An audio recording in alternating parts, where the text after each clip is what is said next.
Hello friends, स्वागत है आपका आपके अपने यूट्यूब चैनल गौसिया ज्ञान भंडार में। और मैं हूं आपकी दोस्त गौसिया यूबी। एंड एज यू नो कि हम लोग इंग्लिश सीख रहे हैं और इंग्लिश में हमारी जो है 2 सीरीज़ चल रही हैं, एक इंग्लिश स्पीकिंग 90 डेज चैलेंज वाली और एक ये जिसमें हम लोग 3000 सेंटेंसेस की एक सीरीज़ कर रहे हैं जिसको हम एज इट इज़ याद करते हैं। मीन्स इसमें हम लोग कोई रूल्स नहीं सीख रहे हैं, कोई भी किसी तरह का लॉजिक हम लोग यहाँ पर नहीं लगा रहे हैं कि कौन सा सेंटेंस कैसे ट्रांसलेट होना है। यहाँ पर हम कुछ नहीं कर रहे हैं। यहाँ पर हम मैं आपको हिंदी इंग्लिश सेंटेंसेस बताती हूँ और वो आपको एज इट इज़ याद करने होते हैं और मेरे साथ आपको प्रैक्टिस करनी होती है। और बाय प्रैक्टिसिंग जो होता है आप लोगों को ये सेंटेंसेस याद हो जाते हैं और इस तरह से आप अपनी रोज़मर्रा की ज़िंदगी में, अपनी डेली लाइफ में इनको जो है यूज़ कर सकते हैं। तो अगर आप अपनी इंग्लिश के इंप्रेशन को बढ़ाना चाहते हैं और सीखना चाहते हैं, अपनी जो इंग्लिश की झिझक है, एजिटेशन जो है उसको दूर करना चाहते हैं, तो जल्दी से जुड़ जाइए आपके अपने यूट्यूब चैनल गौसिया ज्ञान भंडार के साथ। तो जल्दी से गाइज, अगर आप लोग मेरे चैनल पर नए हो और आप लोगों ने चैनल को सब्सक्राइब नहीं किया है तो जल्दी से चैनल को सब्सक्राइब कीजिएगा। पास में जो नीचे रेड कलर का बेल आइकन है उसको प्रेस करना मत भूलिएगा। और एक बात आपको और बता देती हूँ कि एक चैनल को एक ही बार सब्सक्राइब करना होता है। तो दोस्तों जल्दी से बिना टाइम वेस्ट किए हुए चैनल को सब्सक्राइब कीजिए। वीडियो अगर पसंद आए तो इसे लाइक ज़रूर कीजिएगा और शेयर करना भी मत भूलिएगा, क्योंकि हम लोग ज़्यादा चीज़ें तब सीख पाते हैं जब हम दूसरों के साथ शेयर करते हैं। तो अगर कोई भी चीज़ परफेक्शन के साथ आप सीखना चाहते हैं तो उसको दूसरों को सिखाना शुरू कर दीजिए। जब आप दूसरों को सिखाते हैं तो आपकी जो नॉलेज होती है उसमें आपकी नॉलेज जो है इंक्रीज़ हो जाती है। तो जल्दी से शुरू करते हैं आज का वीडियो। तो पहला सेंटेंस है हमारा आज, don't provoke me against him. Don't provoke me against him. देखिए दोस्तों, यहाँ पर हम क्या करेंगे, मैं आपको सेंटेंस बता रही हूँ इंग्लिश और हिंदी दोनों में। आपको क्या करना है, मेरे साथ 2 से 3 बार रिपीट करना है, ठीक है। इंग्लिश सेंटेंसेस आप चाहें तो स्क्रीनशॉट लेकर के नोट डाउन कर सकते हैं, हिंदी में साथ साथ बताती चलूँगी। ओके, तो पहला सेंटेंस है don't provoke me against him.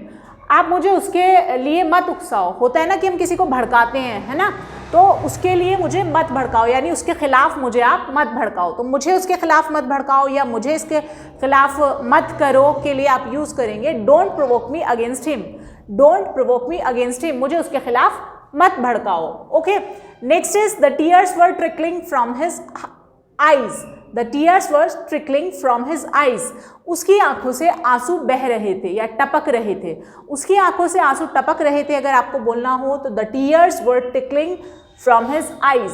The tears were trickling from his eyes. Once again I am repeating, the tears were trickling from his eyes. Okay, अगर आपको कहना है कि मैंने नल से पानी के टपकने की आवाज़ सुनी, मैंने नल से पानी के टपकने की आवाज़ सुनी, तो इसके लिए आप बोलेंगे I heard the trickle of water from the tap. I heard the trickle of water from the tap. Once again I am repeating, I heard the trickle of water from the tap. Okay, next is it can't be eradicated easily. It can't be eradicated easily. इसका मतलब होता है कि इसको आसानी से ख़त्म नहीं किया जा सकता। इसको आसानी से ख़त्म नहीं किया जा सकता, तो इसके लिए आप यूज़ करेंगे it can't be eradicated easily. It can't be eradicated easily. दोस्तों मेरे साथ रिपीट करते रहिए। Next is what's your approach in this matter. What's your approach in this matter, यानी कि आपका इस मामले में क्या दृष्टिकोण है, ठीक है। अगर आपको किसी से पूछना है कि इस मामले में आपका क्या दृष्टिकोण है तो उसके लिए आप बोलेंगे what's your approach in this matter. What's your approach in this matter. Okay, next is I am fond of playing. Fond of होता है शौकीन होना, ठीक है। तो I am fond of playing, मैं खेलने की शौकीन हूँ, मैं खेलने की शौकीन हूँ। Next is he is fond of playing guitar. He is fond of playing guitar, उसे गिटार बजाने का शौक है, उसे गिटार बजाने का शौक है। तो कुछ भी बजाने का शौक है तो आप यहाँ पर मेंशन कर सकते हैं, ठीक है। तो उसे गिटार बजाने का शौक है, he is fond of playing guitar. Next is I retaliated immediately. I retaliated immediately. I retaliated immediately. मैंने तुरंत उसका विरोध किया। अगर आप कहना चाहते हैं कि मैंने तुरंत उसका विरोध किया तो आप क्या कहेंगे, I retaliated immediately. I retaliated immediately. Okay, next is you shouldn't conceal this fact from public. तुम्हें लोगों से इस बात को नहीं छुपाना चाहिए या तुम्हें लोगों से इस तथ्य को नहीं छुपाना चाहिए। तो you shouldn't conceal this fact from public. You shouldn't conceal this fact from public. Once again I am repeating it, you shouldn't conceal this fact from public. Guys, साथ साथ रिपीट करते रहेंगे, 2 से 3 बार सेंटेंस को रिपीट करेंगे, फिर अपनी language में इसको डेली यूज़ करेंगे तो ये सेंटेंस आपको याद हो जाएंगे इजीली. तो प्रैक्टिस बहुत ज़रूरी है, कंसिस्टेंसी के साथ प्रैक्टिस करते रहिए. Okay, next is we can't conceal the truth, we can't conceal the truth for a long. हम लंबे समय तक सच को नहीं छिपा सकते, हम लंबे समय तक सच को नहीं छिपा सकते. तो we can't conceal the truth for a long, we can't conceal the truth for a long. Next is English speaking is prevalent in this city. English speaking is prevalent in this city, यानी कि English speaking जो है इस शहर में English काफ़ी बोली जाती है. इस शहर में इंग्लिश काफ़ी बोली जाती है. अगर आप कहना चाहते हैं कि इस शहर में इंग्लिश काफ़ी बोली जाती है तब आप बोलेंगे English speaking is prevalent in this city. Okay, next is cigarette smoking is prevalent here. Cigarette smoking is prevalent here, यहाँ पे सिगरेट काफ़ी पी जाती है, यानी कि धूम्रपान, यानी कि जो सिगरेट स्मोकिंग है, लोग स्मोक यहाँ पे क्या करते हैं, बहुत ज़्यादा करते हैं, काफ़ी करते हैं.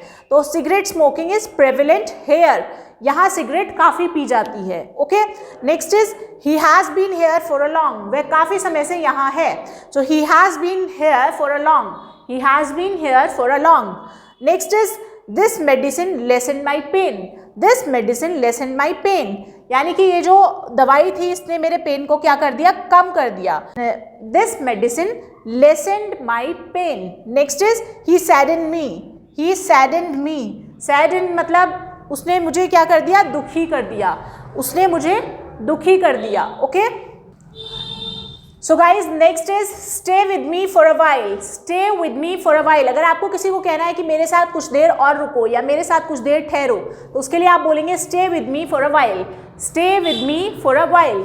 Next is he work just for a while, he work just for a while. उसने कुछ ही समय के लिए काम किया, उसने कुछ ही देर के लिए काम किया या उसने थोड़ी देर काम किया. Next is I got to know about her yesterday itself, कि मुझे उसके बारे में कल ही पता चला या कल ही पता लगा. ओके, तो मुझे उसके बारे में कल ही पता लगा. I got to know about her yesterday itself, I got to know about her yesterday itself. Once again I am repeating, I got to know about her yesterday itself. Next is don't elongate your speech, don't elongate your speech, यानी कि अपने भाषण को ज़्यादा लंबा मत करो. अपने भाषण को ज़्यादा लंबा मत करो के लिए आप बोलेंगे don't elongate your speech, don't elongate your speech. Okay, next is he elongates his talks, he elongates his talks, यानी कि वो अपनी बातों को ज़्यादा लंबा कर देता है या बहुत लंबा बढ़ा चढ़ा कर कहता है, यानी कि लंबा करके कहता है. ठीक है, बढ़ा चढ़ा कर नहीं आप बोलेंगे कि वो अपनी बातों को बहुत बढ़ा करके बताता है, यानी कि बड़ा करके बताता है, स्ट्रेच करके बताता है. तो he elongates his talks, he elongates his talks. Okay, next is she is running after me, वह है जिसे नॉर्मल लैंग्वेज में हम लोग बोलते हैं ना, वो आजकल मेरे पीछे पीछे फिर रही है, तो वह मेरे पीछे पीछे फिर रही है. She is running after me, she is running after me. Okay, next is I didn't breach the contract, I didn't breach the contract, कि मैंने कॉन्ट्रैक्ट नहीं तोड़ा. आपने किसी के साथ कॉन्ट्रैक्ट किया है, अगर आप उसको तोड़ रहे हैं तो उसको तोड़ने के लिए हम ब्रीच, कॉन्ट्रैक्ट के तोड़ने के लिए ब्रीच द कॉन्ट्रैक्ट यूज करते हैं. तो यहाँ पर आपको क्या कहना है, आई डिडंट या I did not breach the contract, I did not breach the contract. Okay, next is don't be pessimistic, यानी कि निराशावादी मत बनो, निराशावादी मत बनो, बल्कि क्या बनो, आशावादी बनिए. तो be optimistic, आशावादी बनिए, be optimistic या आशावादी रहिए. Okay, next is he acquired the whole land, he acquired the whole land, यानी कि उसने पूरी ज़मीन जो है वो क्या कर ली, एक्वायर कर ली, अधिग्रहित कर ली, कहते हैं ना अधिकार, उसने जो है पूरी ज़मीन पे अधिकार कर लिया. ठीक है, तो he acquired the whole land. Next is I can't impose my will on you, I can't impose my will on you, मैं अपनी इच्छा तुम पर नहीं थोप सकती, मैं अपनी इच्छा तुम पर नहीं थोप सकती. ठीक है, तो आई can't impose my will on you, I can't impose my will on you. Next is he had an incredible performance, he had an incredible performance in the match. तो इसके लिए क्या बोलेंगे कि उसने मैच में क्या किया, बहुत ही अच्छा परफॉर्मेंस दिया, मतलब इनक्रेडिबल मतलब बहुत ही अच्छा, बहुत शानदार. ठीक है, तो he had an incredible performance in the match. Next is I have shown humanity, कि मैंने जो है क्या दिखाई, मैंने ये सब इंसानियत के नाते किया। जब हमें बोलना है कि मैंने कोई काम इंसानियत के नाते किया, तब हम बोलेंगे I have shown humanity, I have shown humanity. Okay, next is she bade me goodbye and left. उसने मुझे गुड बाय कहा और चली गई, उसने मुझे गुड बाय कहा और चली गई। तो she bade me goodbye and left, she bade me goodbye and left. Okay, so guys देखिए ये सारे सेंटेंसेस कितने छोटे छोटे हैं और कितने इजी हैं। इसमें से कुछ ऐसे सेंटेंसेस होंगे जो आप लोगों को याद होंगे, सेंटेंसेस या कुछ वर्ड्स ऐसे होंगे जो आपने शायद पहली बार सुने होंगे। तो जो ऐसे वर्ड्स हैं उनको याद कर लीजिए, मगअप कर लीजिए और अपनी लैंग्वेज में उनको बोलना स्टार्ट कर दीजिए। और अगर ये हेजिटेशन है कि हम लोग इंग्लिश नहीं बोल पा रहे हैं, तो ये रेडीमेड मटेरियल आपको बहुत ज़्यादा हेल्प करता है।